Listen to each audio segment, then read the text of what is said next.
Good morning, everybody. It is another day. Today we have a documentary coming. Another 2.5 hours roughly. There will be a crew here to do some more filming. Some of you think we should just not bother doing that, and we often think the exact same way. I don't know. It's a mix of feelings. If there's a chance that we can show other people the opportunities that are here, then that's great. There's nothing in it for us.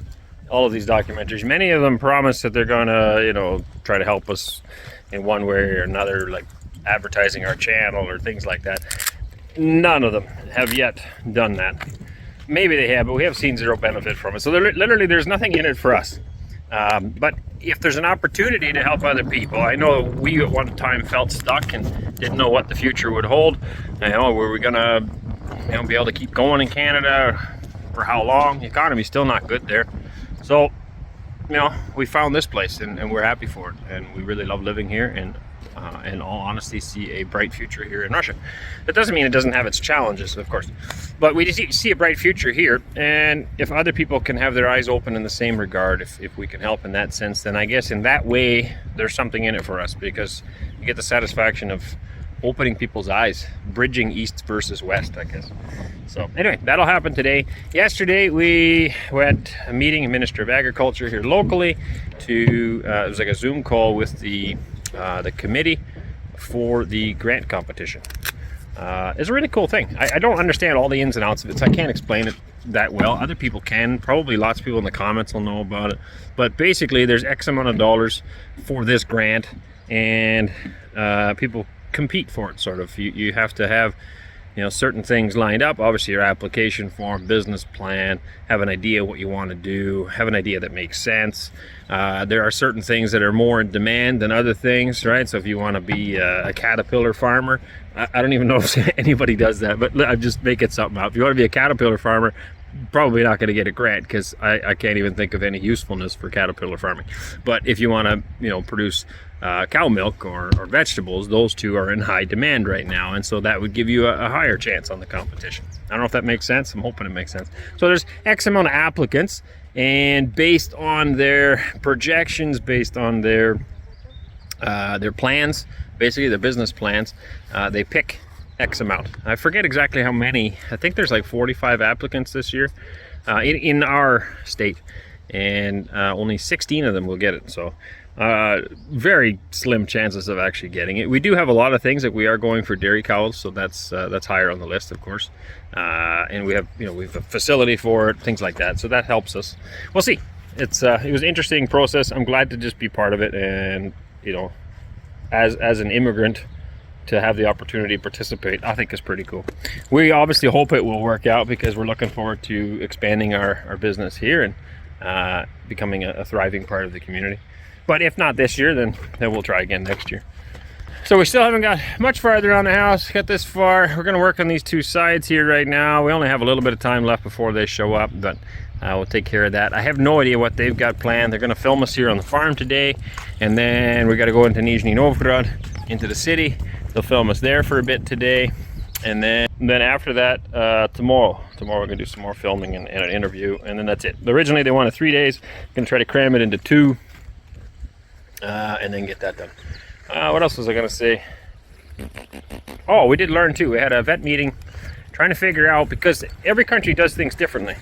Okay, so in Canada, some things are really silly, like raw milk. You can't sell raw milk in Canada. But you go across the board in the States and you can. And to me, it's silly. The main reason is to protect the dairy cartels in Canada. The guys that have the quota, they don't want people selling milk from their private farms. And so they disguise it as a health concern, saying raw milk is very unhealthy and people could die, very unhealthy and people could die, which is not true. People have been drinking raw milk far longer than they drink pasteurized milk. If your milk is not properly stored, if you don't properly take care of your animals, then yes, of course, there could be health concerns. But that's no different than anything else. You could take a vegetable out of the garden, that's perfectly good, and then soak it in chemicals and stuff it in your mouth. I mean, the vegetable didn't make you sick. It's what you did with it that did. You could lay that vegetable in a pile of cow manure and then eat it. Yeah, you're going to get sick. You got to treat your food properly, and most farmers do that. There are, of course, exceptions, and those ones need to be punished. But here in Russia, it is legal to sell raw milk, so there's differences like that. But on the flip side, there's some other stuff that just makes zero sense, like manure handling. It's important to have rules for manure handling in Canada as well. There's nutrient management plans. If you don't have enough land, you're not allowed to have more animals, because you have to have a plan. What are you going to do with the waste from the cows or from the chickens? And so you could rent more land, and that's fine, and you could have more animals. But there has to be some balance, and that's understandable. Here, I haven't quite figured it out. And of course, it's a different country and it's a different language. I try my best to figure it out and navigate. We want to work within the parameters of the law. If I have my cows on the grass and they poop out there, nothing needs to be done. It's perfectly fine. But if I move that cow in, she could be busy pooping as she's going into the barn. The poop that lands in the barn needs to go on a manure pile and be stored for a year and be tested for parasites before it could go on the land. But the poop that landed on the outside of the barn, it's fine. And like, that doesn't make any sense. And everybody agrees it doesn't make any sense. It's just the way the laws ended up, I guess. It's how they get written. And this happens with any law. There's always like, it's like a box of crayons, I guess, right? So let's say you got 3 blues there. We might all have a different opinion on which one's blue, but if we determine that this one's blue, then you're going to ask me, well, why not this one? Right? And it's going to look stupid because, well, it's also kind of blue, right? But no, we all agreed that this one's blue. And so the same thing with laws, sometimes just slightly off of the law is like, that's really dumb. In this case, there's no common sense involved in that at all. The manure inside the barn obviously is not going to be any different than the one on the outside of the barn, but that's the way it works. So we try to figure that all out. As far as also animals, you know, what you're allowed to do or not allowed to do, there's no clear-cut answer. You know, you can go ahead and Google it. It's all written in the law, we're told. We had Timor with us. He knows the laws, or knows how laws are, I guess, being a lawyer, and he explained too, like, there's no way anybody will figure that out. So what we're going to try to do, hoping to figure out, is kind of outline at least some basics, because other people ask me these questions too. What can I do? What can't I do if I get to Russia? If I wanted to farm there, and it's extremely difficult to figure it all out. It's also extremely stressful day to day, trying to figure it out, trying to live within the law. We don't want to be lawbreakers. We want to be law-abiding citizens. But to try to figure out what the law actually is incredibly complicated. And a lot of people say, oh, don't worry about it. Just go ahead and do it this way. Well, maybe, but then you're breaking the law. We don't want to do that. And so we're going to try to outline it. That won't be on the YouTube channel. I'll let you know where that can be found. If you're interested in that, you can email us, of course. As of yesterday's video, I actually received quite a few emails, people asking more questions specifically about farming stuff. And so we're going to try to get that information for you between Timor and myself. Source it, whether it's from Ministry of Ag or from the laws, from wherever we can get the information. Also crop yields, we're going to try to narrow that down more and get more specifics so that people that are interested in coming can have those numbers available, can know kind of what laws are available. Coming from Canada, I know that I'm allowed to have 300 broiler birds without any kind of quotas or licensings. I can butcher them myself and eat them myself, but I cannot butcher them myself and sell them. Saskatchewan is a rare exception to that. In Saskatchewan, you can butcher and sell. But for the vast majority of the provinces, that's not possible. Same as cows. You can have as many cows as you want as a private owner. There's no licensing, there's no testing. You can butcher them yourself and eat them. You have to bring them to a licensed, inspected abattoir in order to sell the meat. Laying hens, you're only allowed 99 laying hens by the law as a private person. Otherwise, you need to get special certification and a quota, which costs phenomenal amounts of money. Anyway, so I know those rules. Here, I have no idea. And everybody I talk to has a different answer. And a lot of people just do it and don't worry about it.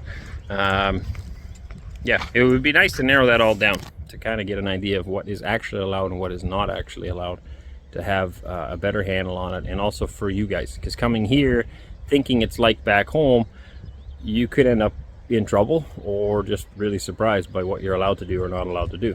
And it's nice to know what the law says so that you can comfortably live within it, and also make plans saying, hey, I want to go to Russia and I want to do this thing. And then when you get here and you realize it's not possible, I'm not kidding when I say it's extremely stressful, extremely difficult to figure it out, and it's very hard to get a straight answer. A lot of times when I ask a question and it should be a simple yes or no, somebody says an answer that takes 5-10 minutes, and it's like, you know, it's extremely stressful. Like, just answer it, yes or no. Can I do this? And then it's, that's not a simple answer. So these are things we deal with. We are literally pioneering this. I don't know anybody else, and the people that I'm working with don't know anybody else that's doing what we're doing. And that makes it more difficult. That doesn't mean it will be difficult for you. If you come, it will be much easier for you, and it will not take as long for you to get done what we've done. Because now there's a plan in place, and now people know what steps to take to get this far. We don't yet know what the future is going to bring, because we're still figuring that out. But that's why, again, I also stress over and over and over and over again, if you're coming here, don't try to do it on your own. Get somebody to help you. Somebody like Timur, who has been doing this for years and knows what can be done and can't be done, at least up until this point, right? We're still figuring the rest out, but you know, he's got a plan in place, and it can make your immigration process so much more smooth. So once again, if you're interested, email us and I'll try to get you information that you might be looking for, and or get you in touch with the right people. Okay, I gotta get to work. Wes is just like standing here itching to go. It's like, come on, Dad, get off the phone. As the leaves change color, I dive into you. When summer's fading, there's nothing